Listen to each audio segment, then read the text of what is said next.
How's it going, everyone? With the newest introduction of the Blazing Bash unit for 2020 being Sage Mode Naruto, a lot of people are back and forth on it. They don't really know if they're hyped for the unit itself because it's Sage Mode Naruto, but on top of that, is he really that good? So I want to be going ahead and just slapping what I think on the table, put my 2 cents in, and just tell you what I think about this Naruto, because I'm kind of in the middle as well. Obviously, I don't want to have to go ahead and summon on a banner if I don't have all the pearls to do the full rotation. That's kind of like a rule that I like to follow when it comes to blazing just in general. I do make exceptions here and there, but for the most part, I like to have the full rotation. That way you don't get screwed no matter what. It's just a safe and smart way to play it. But you gotta take risks sometimes. So I really don't know if I want to summon on this unit when it comes to global next week. I'm not gonna be doing it on JP or anything, but I just wanted to talk about this unit itself because I feel like he's actually not that bad at all. But compared to some other Blazing Bash units we've had in the past, such as Tobirama and Kaguya before him, he's not that great. But that doesn't mean you shouldn't summon for him necessarily, but we'll talk about that in a little bit. So first of all, when it comes to this Naruto, he is pretty cool. I talked about him in the video where I talked about the leaks and everything and how I actually called this. I was actually really hyped to see that it was a Sage Mode Naruto because I definitely did want a Sage Mode Naruto.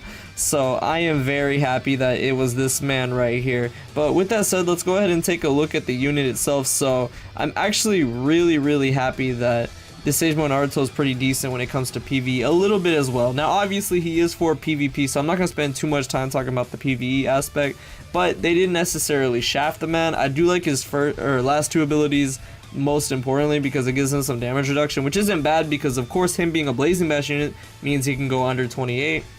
So that is very good, of course. And I mean, these abilities are good too, but I really like the damage reduction. I feel like that's most important when it comes to under 28 because a lot of them are kind of weak units. So in this case, you have that damage reduction so you won't get hurt. And he's a 3-6 chakra, so obviously that's pretty good. I don't think I have any 3-6 chakra under 28 units.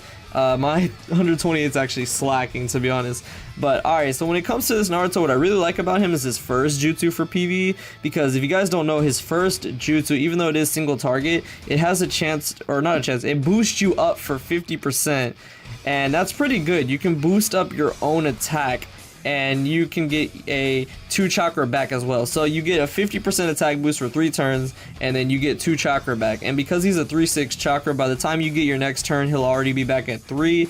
And so that's not that bad at all, especially when you take into account other units that provide ultra combos. You could possibly get an ult, so that's not bad at all. You can keep boosting yourself up, self-boosting, which is not bad. Again, for under 28, it's not bad. The only unfortunate thing is that this Naruto is a heart type, and for under 28 objectives, you have to go against wisdom and or bravery, so he's not going to have the advantage for his PvE form here, which is sad because his PvP form does nullify type advantage and all that stuff. But I really like this first jutsu the most just because he's a self booster, and for under 28 you don't usually see that sort of thing. So I thought that was interesting in my opinion, because obviously you can't nuke when it comes to under 28 because most nukers, you can't boost them up because they don't go under 28. Of course One Tail can, but you know what I'm saying. For the most part, you're not going to be boosting up when it comes to that. So having a self booster like this is really helpful, of course. So I think that's cool. But most importantly, his PvP form, and I'm actually looking forward to this man's PvP because they didn't do what I thought they were going to do, which is a good thing. I thought they were going to just add something stupid in where he's either super fast and broken like Tobirama with the mobilization for 2 turns, or they were going to make it where he can send you back incredibly far like Kaguya could. But no, they kind of just made this man like an all-around good unit. I like the abilities a lot, like I said in my other video. I like that he has the nullifying type advantage right at the beginning, so if you can only get 1 dupe, then that's not bad. It really isn't because it nullifies it. Obviously having extra damage to body would be good, but I mean, it's not the worst thing in the world. Damage reduction, again, I love it. A mobilization, jutsu ceiling resistant, I love it. And then a chakra reset just thrown in there for the fun of it, which they really didn't need to do. I'm glad they did. I wanted them to, but he's a 3-6 chakra. Let's be honest, he did not need that. But I like it nonetheless. So obviously it's not bad. I like this unit for everything. I like his health, I like his strength, I like his speed. It's really cool, and he's going to be shining a lot for this Kage League, especially because of the boost. So I feel like a lot of people are going to use it. I mean, again, he's a 3-6 chakra, so that's not bad. And of course his field and buddy skill does give him some protection from body units if I remember correctly, so that's not that bad. But when it comes to his jutsu, Okay, so I actually like his first jutsu because it's really reminiscent to 5 Kage Gaara in the aspect of switch sealing. So it is AoE and it has a large range similarly to 5 Kage Gaara's, and you can either get a 75% chance for either switch sealing for 6 turns or for chakra sealing for 6 turns. So I feel like the latter isn't as important because a lot of units, they do bypass the chakra sealing. A lot of units, especially the Blazing Bash Anniversary units, I think even Blazing Bash Kaguya has some resistance if I remember correctly. So yeah, that's not very important, but not every unit can, so it's not worthless, and it's for 6 turns, which is insane, and 75%. I'm glad they didn't waste any abilities giving him a percent boost because he doesn't need it. 75% is quite a lot, especially when you take into account it's AoE, so you have a 1 in 3 chance for a 75% chance on each of the units you hit to land that, so that's not bad odds at all.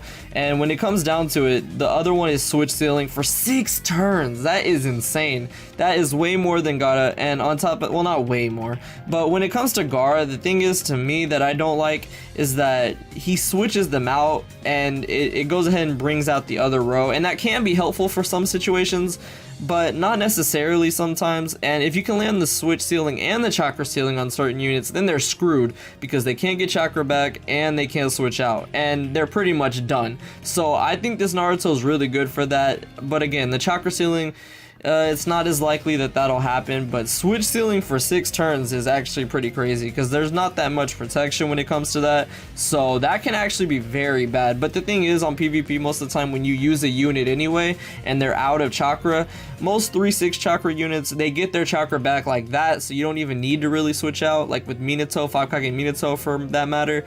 Or on top of that, they usually die before they get back around, so they'll switch out automatically, if you get what I'm saying. So it is important, but I don't think it's broken, obviously.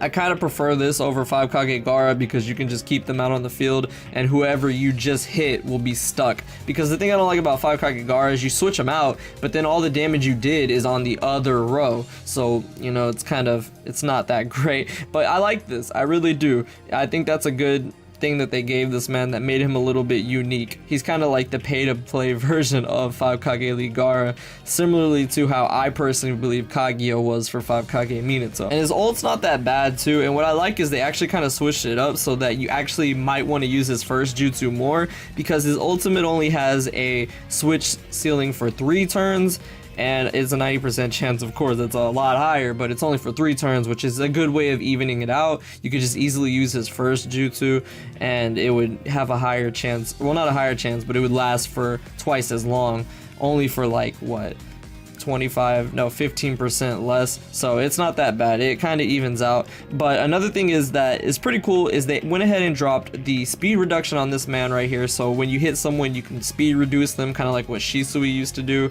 So that's not bad, and I think that's really good. I think that's a really good thing that they added. But more importantly, the switch sealing, they balanced it well for his ultimate as well, so people aren't necessarily going to spam it, but it does more damage as well. So if you can go ahead and use the ultimate, I would recommend using it, of course, but you know, it's situational. So I think they did a good job. Switch sealing is what this man's main focus is, and like I already pointed out, it can be a nightmare, but at the same time I don't think it's that big of a deal, because most units that get switch sealed also have the protection from the chakra sealing, and they can usually get their 3-6 chakra back, or they usually die by the time they come back around, so the switch sealing is ignored at that point because they're dead. But yeah, I like this Sage Mode Naruto. So do I think you should summon for him? Well, I'm gonna say no. I don't think you should. I don't think the switch sealing's worth it. Of course, 5 Kage Gaara, like I said, if you have him, he is different than this Naruto, but not to that point where I think you need this one. If you don't have Gaara, then I understand completely, but one of the reasons that makes Gaara so amazing that this Naruto won't do is that he gives you a speed boost, which is why so many people use him in the first row underneath Minato or Tobirama. It's not just about the switch sealing. So in my personal opinion, if you're trying to get up to that level with Gaara, then don't summon to this. They're completely different units, but they do have similarities. But at the same time, I am a little back and forth. I really don't know if I want to summon for him still. That could just be the bias in me because I actually love Sage Mode Naruto. Like, I predicted it for a reason. I wanted this, so I might still summon on it, but just because I want to doesn't mean that you should. So So I'm gonna go ahead and say that you shouldn't, but of course do what you want. One other thing that I didn't mention as well is the actual banner itself isn't that great. A lot of people aren't actually that happy with it, and I can definitely see why. It doesn't have that many guaranteed units at all. I mean, the third step's not bad because you can, it's the same as everyone. You can get a guaranteed. If you pull Tobirama or Kaguya, then that's pretty good. But the rates up obviously are like normal. It's completely like normal, but we do have Killer Bee, Ashura, and Hinata. Now they did put Naruto on the 6th step, which I actually like. So I think that's not bad because you have a 1 in 4 chance to pull him. So I don't think it's that bad for Naruto himself. But the step ups themselves aren't that great as well when it comes to like the 6th step. I mean, because Ashura is not that great and Killer Bee is not that great. Hinata I think is the 2nd best underneath Naruto. I think Naruto's a little better than her. Yeah, Hinata's a pretty good unit as well. So the banner itself not that great, but that's not necessarily the most important thing. I just don't think you should summon for this man just because there's always better Blazing Bash units out there. We might get like another banner after this where they have rates up and they introduce the Tobirama, or maybe, who knows, Sage 6 Pass Naruto for all we know.